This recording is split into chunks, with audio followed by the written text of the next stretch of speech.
I'm Alandra Baker, and I teach biology and chemistry at Jenkins Middle High School.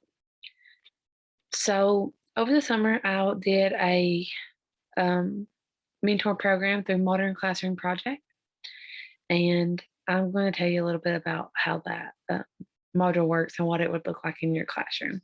So the Modern Classroom Project um, is a movement where educators implement a research-backed instructional model that uses technology to improve the effectiveness of the educator and the understanding of the learner. So there's three components to the module. You have the blended learning or the blended instruction, the self-paced structure, and the standards-based grading. So in this video, we're gonna talk about each one of those components and how that would look in your classroom. And we'll talk about how the mentor program sets it up to allow you to be successful and to teach you how to do it into your classroom. And this program or module, it can fit into any classroom, any grade level, and any subject.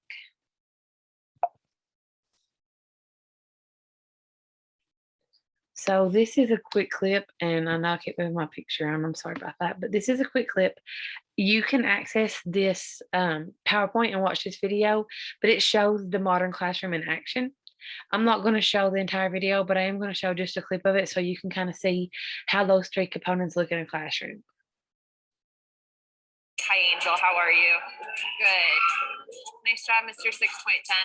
So one of the toughest challenges students face when they walk into classrooms is they feel tense. They're worried about being put on the spot, especially if they're behind or don't understand a skill. When they come into our classrooms, they know they're picking up where they left off. We're seeing students' anxiety levels drop and their commitment and desire to master content increase. So I want to shout out Nathaniel and Will. They came on their own time. They got some videos going and they are ahead of pace. Eastern High School is located in the Capitol Hill neighborhood of Washington, D.C. Being Teaching was not actually effective. So at that time, I realized I needed to make a shift. And I wanted to start by getting rid of the lecture at the beginning of my class. I'm going to get started today with a revision. So Santana and Jamie, just see me in the back real quick. The instructional model that I started implementing, there are three components: blended learning, self-paced structure, and mastery-based grading. What you would see today is really a controlled chaos environment. You have some students starting a new lesson, watching an instructional video, taking their guided notes. You have other kids working on actual lesson assignments, collaborating on whiteboards, really problem solving. And then you'll see other students working on exit tickets to achieve mastery. What's the first class because it teaches you independence. For every lesson, we start off with a video, and then during the video, we have to take notes. Mr. Farah, he does the videos himself. You'll hear his voice every time you watch a video. In today's lesson, we're going to focus on finding our local maxes and mins. I love it actually to get to pause it, stop, and then go back and be able to rewatch the lesson over again until I fully understand and grasp the strategies and formulas. Once they're done watching that instructional video, they transition to some type of assignment or activity. That's it for error. And then we already found the derivatives. And now say find the rate of change in the weight of the oil. Everyone learns different. So you may be on lesson 5, someone may be on 3. It all depends on how you work. It's better than in a regular class where everybody has to stay on the same thing. The students help each other. So if you ahead, you might help someone that's behind. Oh, okay, so I do get now, well, you gotta divide the whole thing by 4. Okay, all right. After that, there's an exit ticket. So an exit ticket is like a mini quiz.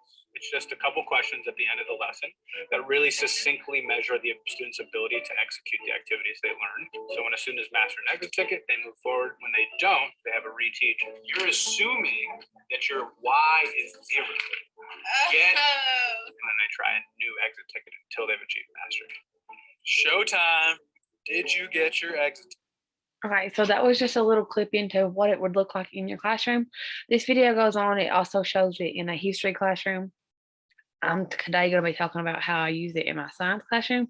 So I just wanted you guys to have a good idea of how it can work in any classroom. You've all probably heard about exit tickets before. That's not something new.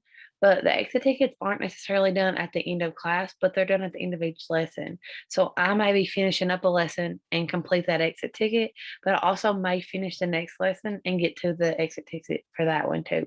So it's not just one at the end of each class period, it's at the end of each lesson, however that falls for your students. So the modern classroom mission is to empower the educators to meet the needs of every student. And they do that through the three components: the blended instruction, the self-paced structures, and the mastery-based grading. So we're going to look into each one of those three. The first thing we're going to talk about is how can you get involved with Modern Classroom Project. So what they do and what they offer is they offer a free online course. It's a full introduction to their model. You get examples and templates, tons of resources that you can use.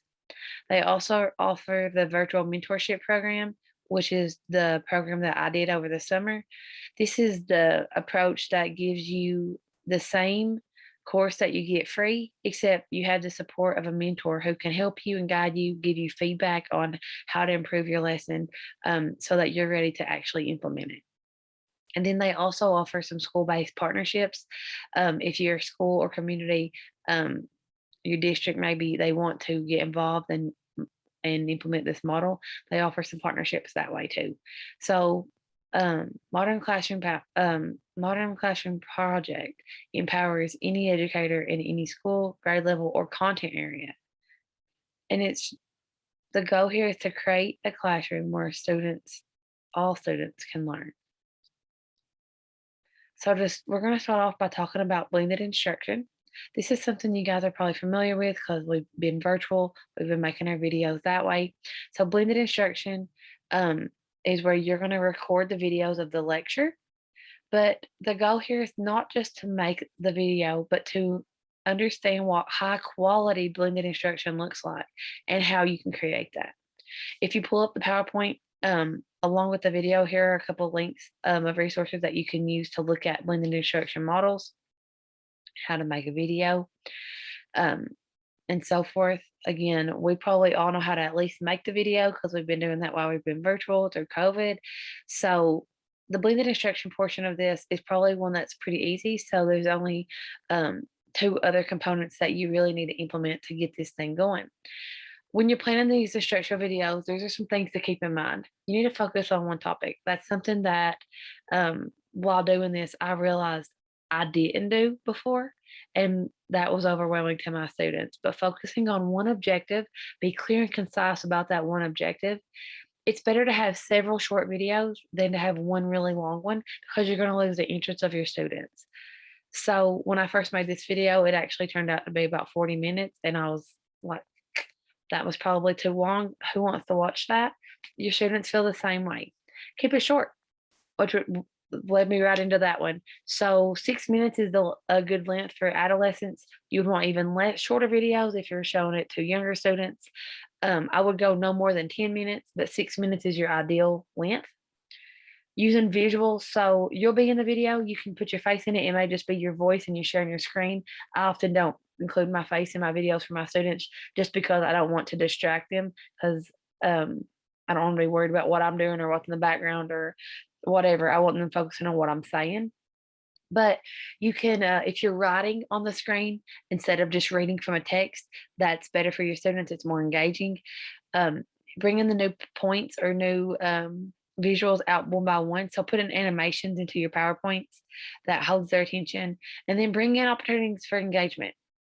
So have moments where you have your kids pause the video and do a quick write. Maybe you're having them think about what you just taught, that new topic, that new concept. Have them pause and do a quick write to answer a quick question about it or think about it. Maybe you're going to give them a couple of true and false questions to think about and answer. Once you post the video, you'll go over those to review. But it's really good to have opportunities, even if they're essentially virtual. They're going to be in your classroom, but you won't be a live engagement. But having them engage in what you're saying in the video just to keep them thinking, keep them motivated to get them through the video. So moving in, like I said, with the blended instruction, we're kind of familiar with that. So we're going to move on into the self-paced structures. In this module, it's going to teach you how to classify your lessons as either a must do, a should do, and an aspire to do, and how to justify your decisions. Now, just like they sound, a must do is an assignment that all students have to do before the unit's over. A should do is what your kids need to do to help them really make the content concrete and help them really understand the entire focus of their topic. Then you have your inspire to do. This is like an enrichment assignment. It's going to go with it. It's going to deepen their understanding, but they can still master the content even if they don't complete that assignment. You want to create clear and easy to update systems for tracking student progress. In the video, you saw like the PowerPoint slide. It had their name and what number lesson they were on. That's the way I also do my tracking. I just put a slide up once we get into class. It has their student's name and their number. It doesn't show their grade, and it doesn't mean anything if one's on lesson 6 and one's on lesson 2. That does not reflect their grade in any way because it's self-paced. So students need to be able to see that though. They need to see where they're at each day so they know where to get started. And then obviously motivating your students is a really big deal. Relationship-based motivation is a big game changer.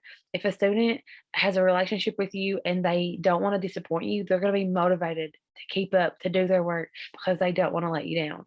Incentive-based strategies also work. So you can have a reward system that way, especially for the younger kids.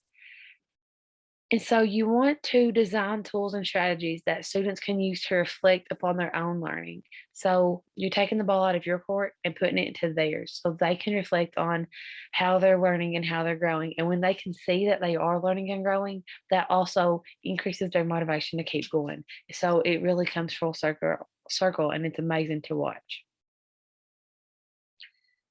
So with the progress tracking, I talked about a little bit about it already. There's different ways to track it, but it needs to clearly indicate where each student is at and what they need to do that day, because they may have been absent, may not remember. They may have a lot going on and just forgot. So it should display their progress, not their grades. It doesn't matter if you're on lesson 6, if you may have got a 90 on lesson 2, I may get a 100 on lesson 2 and I'm still on lesson 2. I may be on 3. It's not reflecting my grade at all because the time frame of you getting it done isn't graded. So it needs to be easily updated. So with my PowerPoint, I just update the number every day. Even mid-class, if a student finishes and starts the next lesson, I go ahead and update that so I don't have to think about it after class is over because I may forget and the next day it wouldn't be correct. So mastery-based grading, the core idea behind this is that before a student progresses to more advanced content, they prove mastery of foundational skills. And so that's the same idea we all have in our classroom, right? We want a student to be able to master the skills. So, the key word here for this is they have to prove their mastery. So we have to give them an assignment to let them show their skills. But not every learning environment is set up that students have to prove mastery before they move on to the next lesson. Before I did Modern Classroom Project, I taught a lesson, we did the work, and the next day I continued on with in sequence of how I thought the unit should go. I didn't stop to assess the students if they understood that. I mean, I did, I guess. I did assess them, but it didn't stop me from moving forward. If a student didn't get it, I still moved forward, but I paid a little more attention to that student the next day to kind of get them caught up.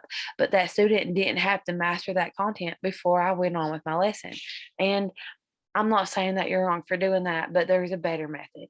And this is my favorite part about a Modern Classroom Project, because this is setting up the classroom environment that a student has to master one concept before moving on to the next concept.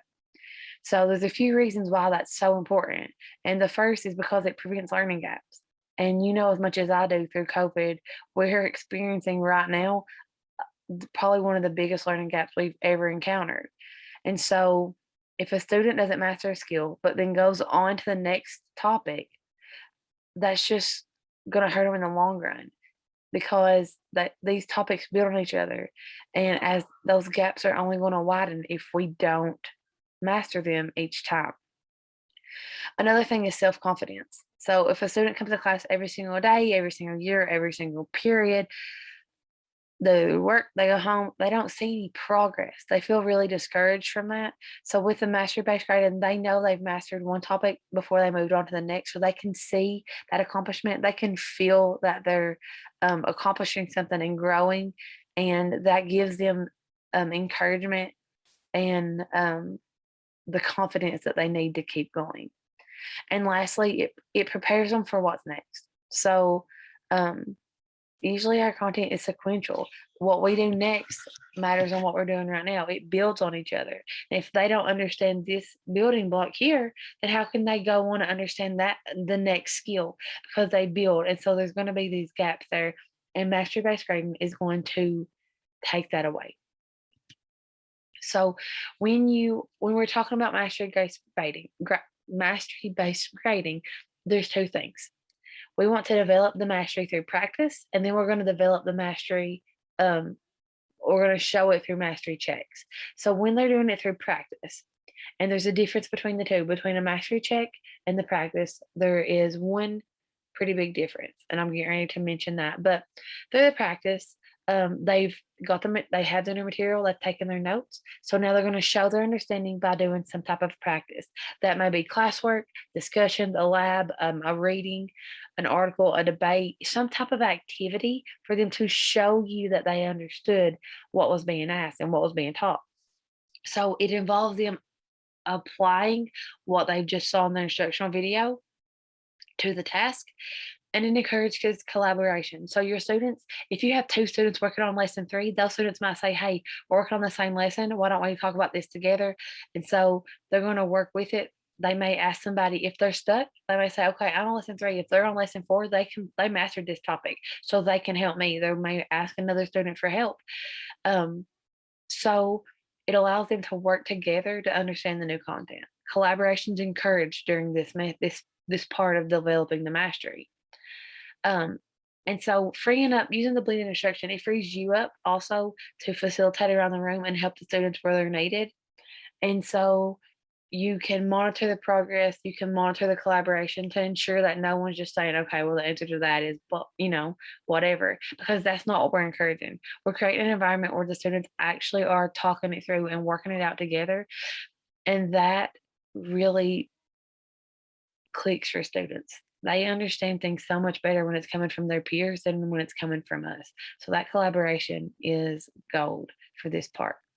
And my favorite part about this mastery-based grading is that it can be revised. Kids make mistakes. They are kids. And so they should always have the chance to improve their work, whether it's their classwork or it's their assessment or their test. If a child is willing, and this part's my opinion, but if a child is willing to give up their time and they're going to redo something because they were not satisfied with their results, I think they should be able to, even if it is their exam, because for them to redo it, they're going to have to study more. They're going to actually look over the content. So they're liable to learn. They're going to learn more. Even then, they're still learning even at the end. And if they're going to put in that effort, I'm not going to stop them, because I want to cultivate that, to cultivate the learning. I want them to be satisfied with their grades. Just because they fail once, they can try again. I want to cultivate that and not just, well, I'm going to fail this and move on. No, I'm going to do better. I can do better. I want them to have that self-confidence to say, hey, I think I can do better than that. Can I retry it? So the revision is a big deal. So when students make mistakes, they need to redo it, and they should be able to revisit and correct any of the mistakes they made along the way, because that's helping them develop mastery. They say that you learn best from your mistakes. And so if that's true, then they should be allowed to make mistakes and correct them. And the last part is demonstrating the mastery through mastery checks. So this is like a quiz or the exit slip. In the video, he referred to them as exit slips. I call them mastery checks. And They call mastery checks when you go through and do your modules. But once they understand something new, they're going to be able to prove it. So this case, it's not for collaboration, it's individual. So they have to demonstrate it on their own without their notes, without your video, without the collaboration of their classmates. And so it's assessing the one topic covered by that lesson, but it can be reassessed. So when they fail to show mastery, they should reassess with a new question or task. So I always have multiple mastery checks for each lesson so that they can reassess and not have the same question, because that's not helping them show mastery. If they just, I showed them how to do that problem, they worked it right back out. I use this with my chemistry class specifically. I chose one class only to start with this year, and I will add a new class next year. I teach 4 preps, and to do all 4 at one time would have just been really overwhelming for me. So I'm slowly kind of taking all my classes to this module. But when they reassess, so let's say they get it wrong, and I tell them they need to revisit it, they need to revise it, they didn't meet mastery, and you'll see my mastery check in just a minute. I'll show you an example. I circle that they need to revisit that. So what I do is I give it back to them. I don't show them which, I might tell them which one is wrong, but I won't tell them why. I make them go through it. I make them find their mistakes. I make them correct it. Once they've corrected it and I said, okay, now this is right, I give them another mastery check to actually do. So them doing that revision and revisiting that is actually helping them study and develop their mastery for the content. If they're really off base, I may say, hey, sit down, and I may show them a couple examples, work through them.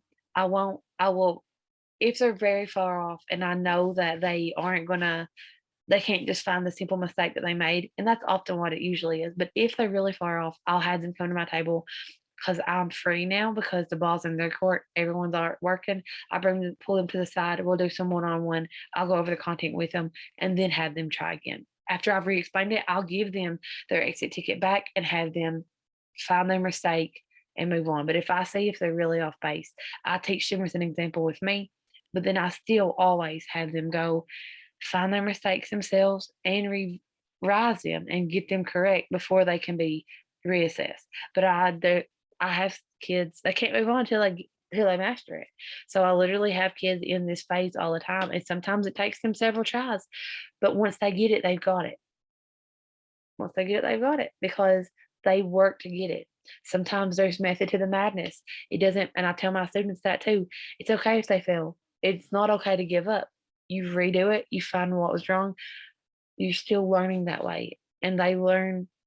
I've also noticed that they're not just learning it to test. Like they actually understand it because they're doing it topic by topic. So like they retain it longer from what I've seen so far. And their confidence is out the roof because they can see themselves moving through the unit, mastering each topic, and they know when they've moved on, they've understood the topic from before. And that's huge to them, to some of them who felt discouraged, like they never were learning anyways. So here's my example lesson. This is from my chemistry class, like I said, over chemical quantities. This videos in Edpuzzle. I take my videos, put them through Edpuzzle so that there's some embedded questions along with their guided notes as they watch. I'm not going to open that, but I will open up the guided notes. I'm going to let all of these load right fast. So they have a guided notes. Well, maybe I lost it. An independent practice, and then the mastery checks. That's the part. That's all the components to the lesson. So when they have their guided notes, so while they're watching my Edpuzzle video, they will have this note paper, and they're going to fill this out as they're working or as they're watching. Now, I have a system in my classroom with the way I file these things. I have 2 crates. One is labeled guided notes, one is labeled independent practice, and they have the lesson numbers on them in the file folder. So they can go to guided notes lesson 2 and they'll find these notes in that folder. They'll pull them out and take the notes. When they're ready to do the independent practice, they go to that bin, they get lesson 2s out, and they complete this independent practice. It's still kind of loading here. So once they've completed the guided notes and they've watched the video, they're ready to practice this, they have this worksheet. This is their developing mastery practice. after they finish this worksheet, they'll turn it in and they're like, I'm ready to do a mastery check. So they go, the mastery checks are with me. So they come to me, they tell me, they give me their worksheet. So I make sure that it's finished and they're not just skipping that step because that's not acceptable. I give them their mastery check. And after they've worked on it, you can see it just has their name. This is version 8. I have 3 versions for this one. It's got the objective, what they're trying to master. It has the actual questions here. And then at the bottom, I will circle yes, go to the next lesson, or no. If they advance on, they continue on our process. If it's no, like I said, I give it back. I say, you missed number 2. They have to go figure out how they missed it. What did they do wrong? Once they've brought that back to me revised and it's correct, then I may give them version B for them to show me mastery on this one. I also have a version C here. So if I have 2 people at the same table, I'm not going to give them the same version to start off with. If they're sitting, my tables are 2 per table. So they can't just say, hey, well, since they're number 1, they're different. And also when they go to revise or reassess, it's not the same questions because they just remember the answer. So the numbers are just changed. And in chemistry, it's easy for me to make up multiple versions because I can just change the formula or I can just change the number of what they're working with for the problem. And math would be just as easy. So I'm not very familiar. I mean, I know what English and history is, but I can't say if it would be as easy to make duplicates of an exit slip, but I'm sure there's a way if you're asking for an open-ended response. So if it's not just like a number at the end, like a math problem, you can have them, you're going to know if they copied. They can't copy an open-ended answer or their opinion on something. That is their opinion and they have to like support it. So those kind of questions, you may not need as many versions because the answers vary and that makes a difference. So those were the components of the one lesson. You have your video, the notes, the practice, and your mastery checks. And then all of this is uploaded. I upload it into Google Classroom. I have it set up into different topics. Each topic, the lessons are labeled, and in that, I attach the video. I don't actually, if we go virtual or have a student quarantine, I can easily just attach the digital version of my guided practice and the notes. I don't do the mastery check until they tell me that they're ready and I can send it to them in a Google form that's locked. But this could work really well whether they're virtual or in person. So that makes it kind of easy too, because we're kind of in this unknown space right now. So I feel like the modern classroom project has really impacted my classroom itself. And in general, as a census, the teachers who use this model feel more effective, and I can attest to that. It feels like my teaching is more effective using this style. And my students really do feel more capable because they're seeing their progress to build their confidence.